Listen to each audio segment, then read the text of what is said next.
Let's talk DFS F1. How do we build winning lineups at DraftKings for Fantasy Formula One? There is a lineup structure, there's a pattern, there is a mold, a model. Let's follow that mold or model. First of all, we need 3 elite drivers. We're talking elite teams: Red Bull, Ferrari, Mercedes, McLaren, Aston Martin included. And then we need 2 punts or 2 value picks from the back. We're talking Sauber, we're talking Haas, we're talking Williams, Alpine, RBF1. Got it? 3 elites, 2 values. Back to the elites.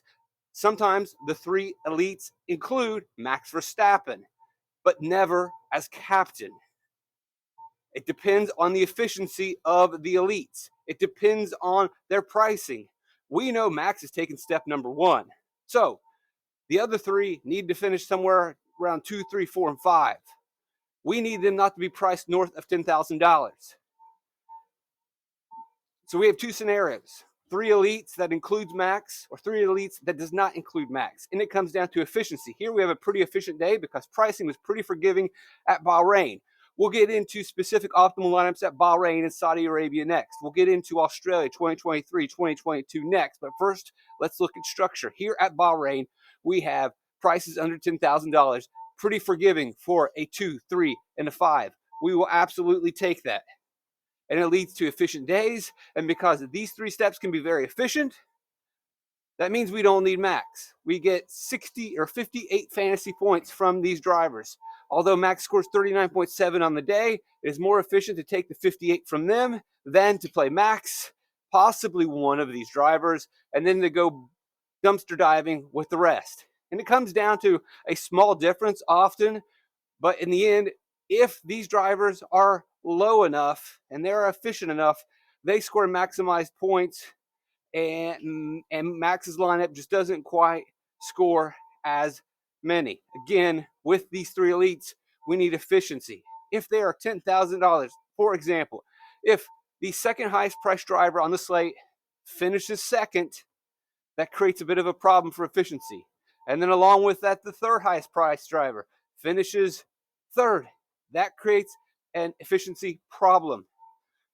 If both these guys are above $10,000, it's going to lower their fantasy point per $1,000, making them less efficient, opening the door for a max lineup. So heading into each race, if you see that we've got like a $10,000 Leclerc and a $10,000 Perez, and they're going to finish 2 and 3, then we might have to step back and say this looks like it could be a max week, because the 2, 3, 4, and 5 guys just aren't going to be as efficient. They're not going to score enough fantasy points based on their salary. If we can identify a little bit of value and we have guys that could podium at around 8,000, like we do with George Russell, or sometimes 7,000 can get you into a 5th place position, then we could see, the guy that scores the 2nd, 3rd, and 4th or 5th most fantasy points still provide more efficiency than the max lineup. Regardless, you need 3 elite in your lineup. And those are the 2 situations: max or no max. Let's take a step over and talk about the constructor, because I didn't talk about that before. It's always Red Bull. Sometimes we can't get Max in our lineup, but we can always get Red Bull in our lineup. And as it was last season, and so far as it has gone this year, they are taking steps 1 and 2. And by taking steps 1 and 2, 25, 18 fantasy points, they're leading all the laps. They're getting all the podiums. They're getting both drivers in the top 10. They're getting that podium boost. And they're getting about 30 more fantasy points than the next best team. That's just too much of a gap given the price difference.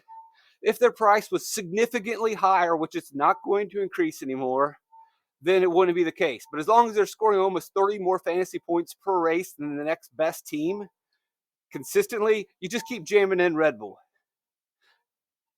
So there it is: 3 elite, sometimes max, if we can't get efficiency. And you should have a pretty good idea if you're going to have efficiency going into the race, if you can identify a little bit of value.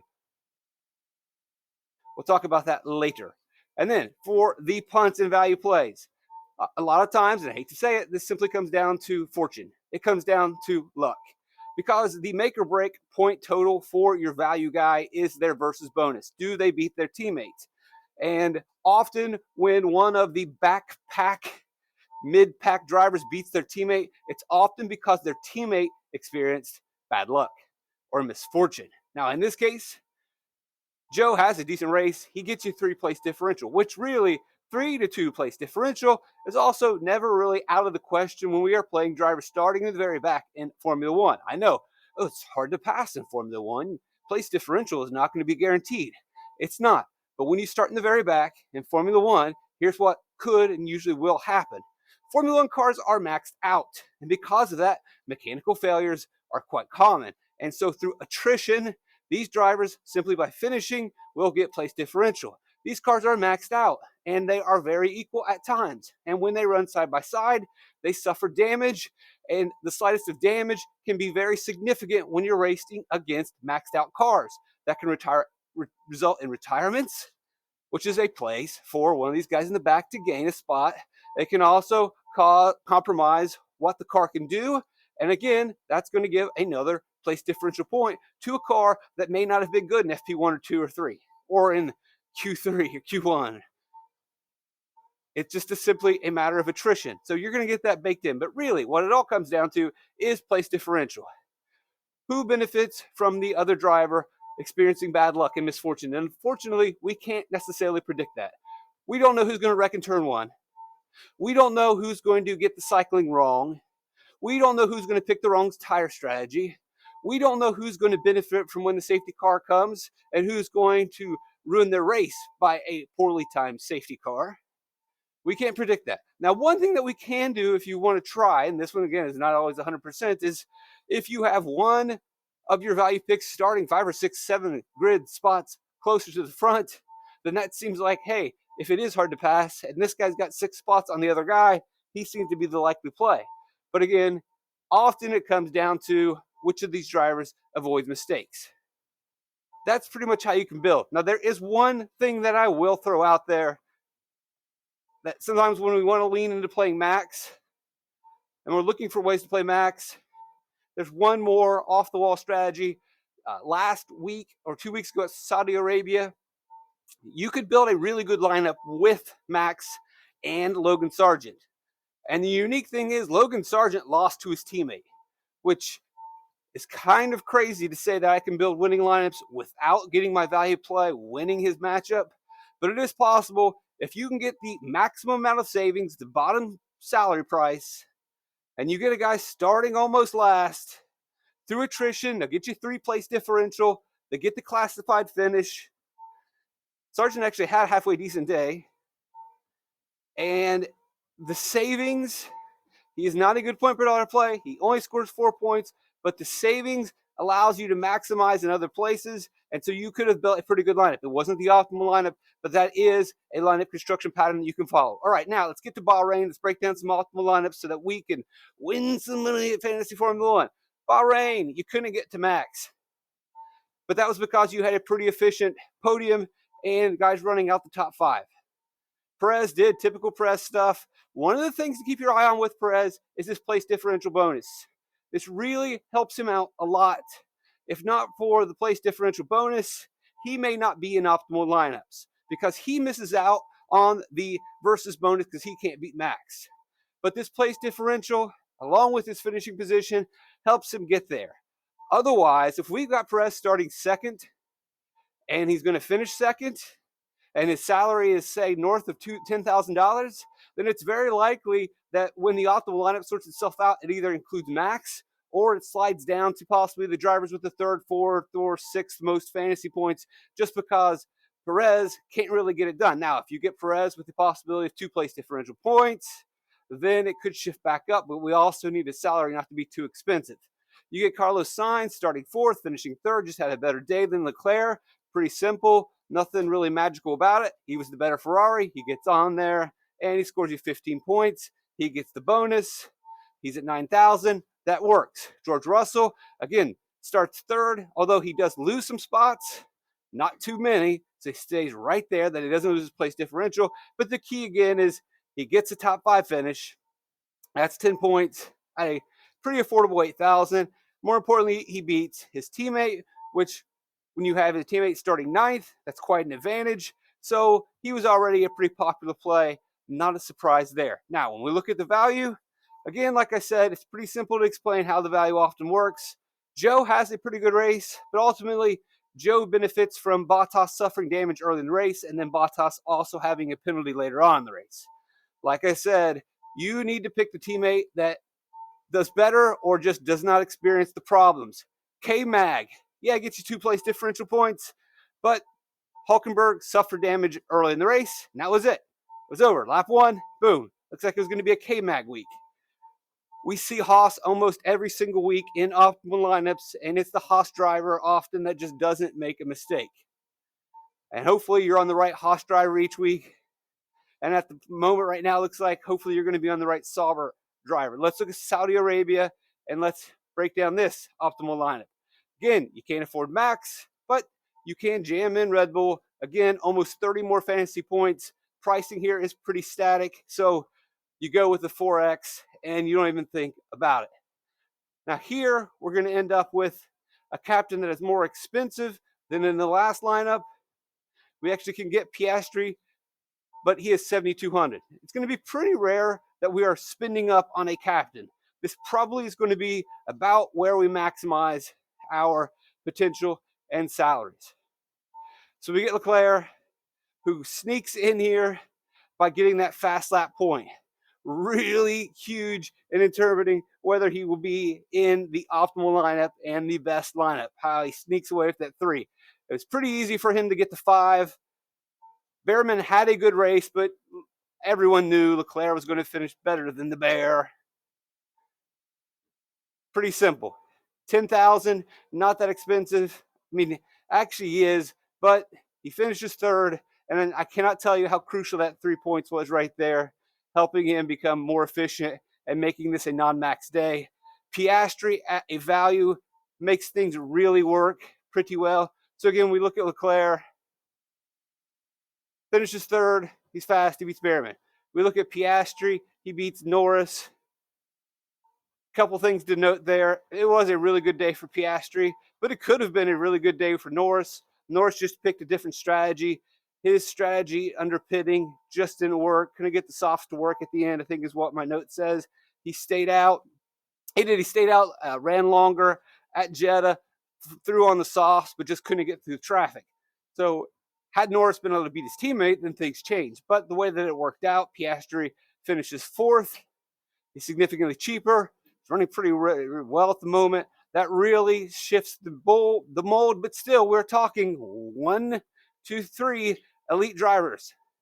Fernando Alonso finishing 5th, ran well here last season, ran well at Jeddah in practice, and again ran well in the race, so you felt confident. And because you got these value plays, you didn't necessarily need 2, 3, 4. 1, 4, 5 on the finishing was fine enough at their prices. They beat their teammate. But again, there's your 3 elite. Then we go, and so as we can see, as I mentioned before, with Sergio Perez, starts 3rd, finishes 2nd. He does not get you the place differential boost. Although it is small, it is significant. Obviously, he doesn't get you the teammate boost. And he finishes at 1.9x at 10,200. Sergio's starting position is very significant. It's going to often be overlooked. He can finish 2nd, but we need him to get a little place differential. Otherwise, when the lineup crunches down and we try to build the best lineup, he's going to fall out of it. And we go down here for savings. Now, because we have those savings right here with these 2 guys, and if you can identify some cheap drivers that are going to finish in the optimal lineup or have really good days, then we're looking more towards the captain being one of these 2 guys. If we don't have the 7K guys that are going to get into the top 5, then we move to the captain likely being one of our punt or value picks.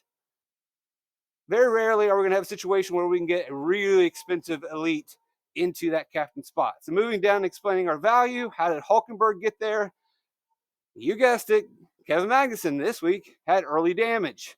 And so then, although it wasn't completely significant, then they later had Kevin Magnussen basically running interference and blocking a bunch of drivers to protect Hulkenberg late in the race.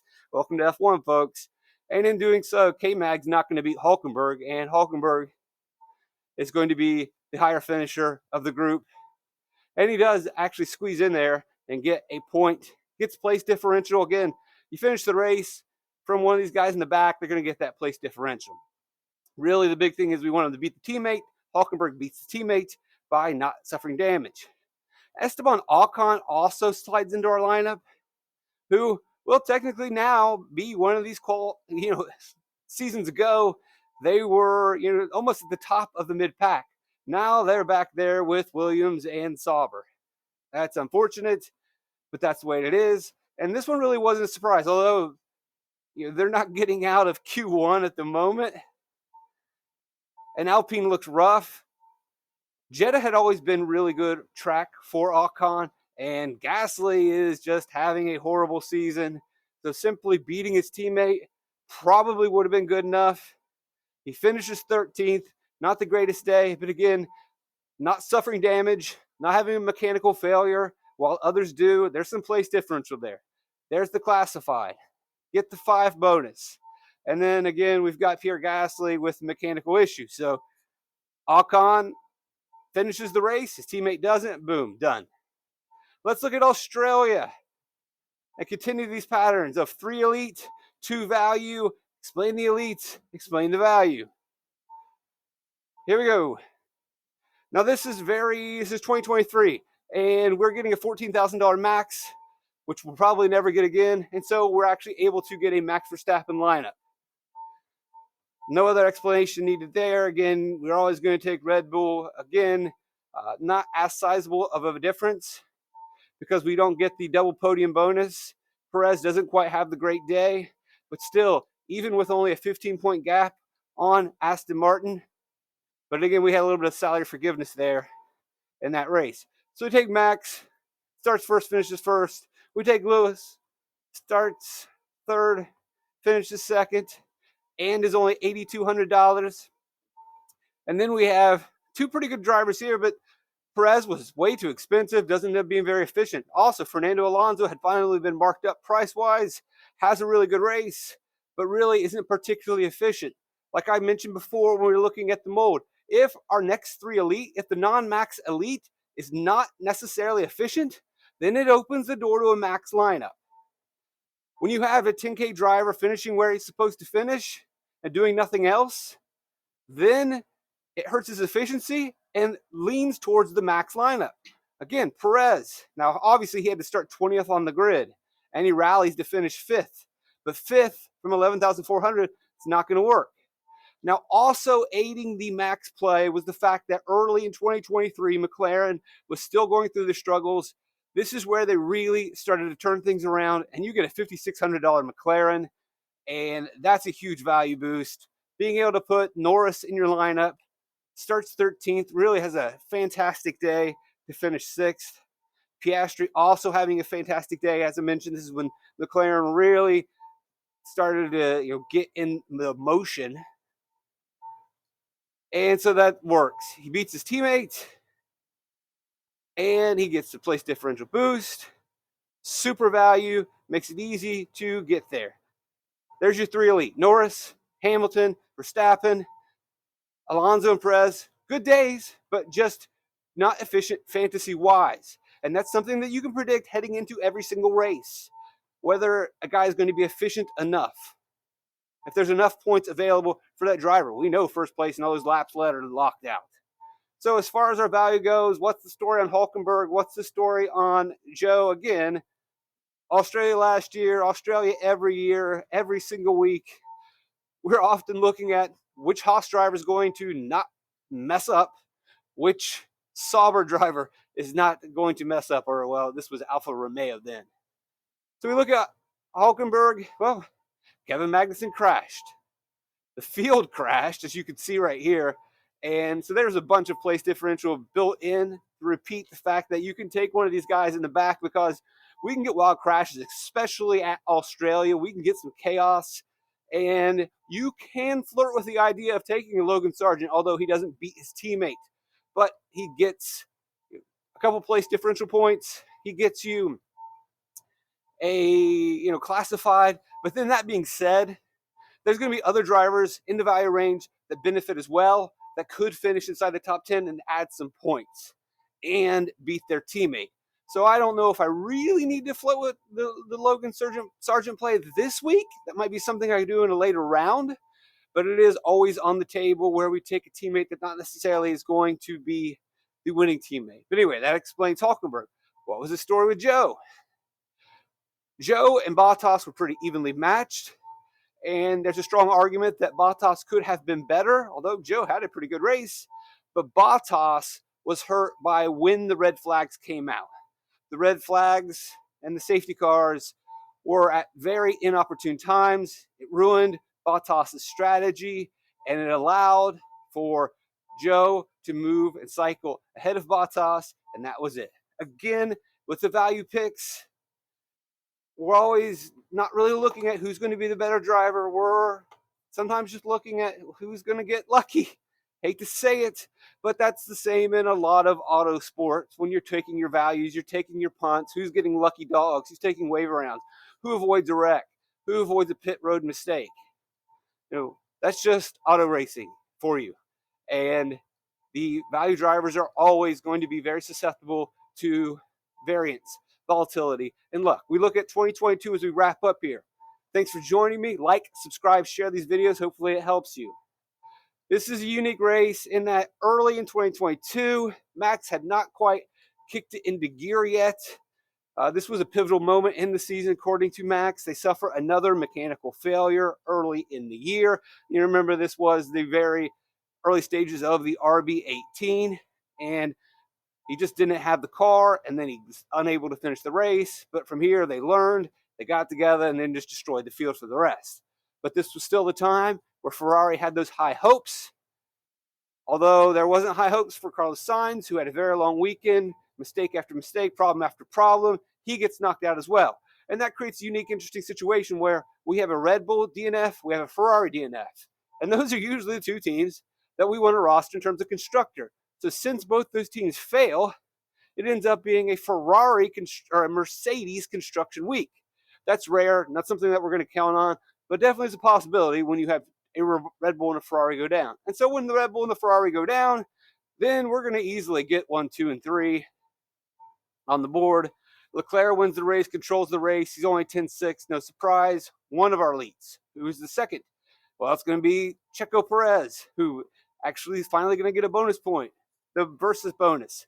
He finishes second, and then because we have these savings, and even though Russell's not even that expensive, we get a third guy in George Russell, finishing third. Boom, there's your three elite. What's the story on our value? Albon, Mick Schumacher. It's another Haas guy. And then often in 2022, and still some in 2023, it was very easy to play Williams because Albon routinely beats Logan Sargent. In 2022, Albon routinely beat Latifi. He gets the bonus. He's cheap. He actually has a huge race in terms of place differential and finishes 10th. And it was simply a strategy play that Albon went on. Albon decided to run really long on hard tires, went 57 laps. But for whatever reason, and they didn't even really know, which again doesn't surprise me that Williams doesn't know why their car was fast, but they were really good on the hard tire. As the fuel drained out and burnt off, it got faster and faster. And then they had to make their mandatory stop, put on softs, and were able to finish 10th. Good race, but that really doesn't matter. It's cool that he got the extra points, but really just what matters is that he beat Latifi at 3,400. As far as Mick Schumacher goes, Mick Schumacher had a pretty decent race, but K-Mag strategy was ruined by safety cars. Very similar to the 2023 Australia race where Bottas loses to Joe. Joe becomes the value pick because of the safety cars. Kevin Magnussen has a down race because of safety cars being wrong, and Mick Schumacher. So both cases, both teammates are probably pretty even. It comes down to fortune and misfortune. Hopefully that was helpful. Like, subscribe, share the videos. You should have a good idea now of how to build the lineup. 3 elite, 2 punts. The 3 elite will include Max if we have some really tight salaries, and we can kind of get an estimation right now of how that might look. If it's going to be tough for Perez at 10-2. to be efficient. These are very early. I don't have a starting grid. I'm just throwing in some pretty simple early projections and trying to maximize where they could possibly be. You can see that when I give a ceiling, I'm not giving the 5 bonus points to Sergio Perez. I am giving it to everyone else. This is just an early ceiling projection to see what the numbers look like. And the early numbers say, boy, it's going to be tough for Perez at this price to end up in the optimal lineup. He could get squeezed out. But if he gets 2 place differential points, it probably works. Leclerc should be able to work as long as he can get on the podium. But if he is out of the podium, I don't think he works either. And we very well could see a lineup that slides down to these guys. Like Norris can get on the podium, then we can take Norris, and that might open the door to Max. I don't think Sainz is probably going to have the best week ever, being that he just had that appendectomy. Russell at 8,400, if he can get to the top 5, is going to be one of those guys that we lean to. Hamilton's probably too expensive, but if he gets onto the podium, then he's going to work at 9,000. 9,000 range, podium, you're good. Once we get into the tens, that's when it starts to become really inefficient. As long as they're starting where they're going to finish, they just don't score maximized points. And again, like last week, Alonso and Piastri could be the keys to unlocking how this optimal lineup plays out. They could be captains. They could allow us to play Max. And if they have really good days, it could just be those two or one of those two and 2 guys without Max. And then as always, when you look at your value, is it going to be Mag? Is it going to be Hulk? Is it going to be Joe? Is it going to be the bot? And then do we go with the extreme Sargent? I don't think we need to go with Sargent slaughtering our lineups. Let's take you guys around. Love you guys. Triple X fantastic.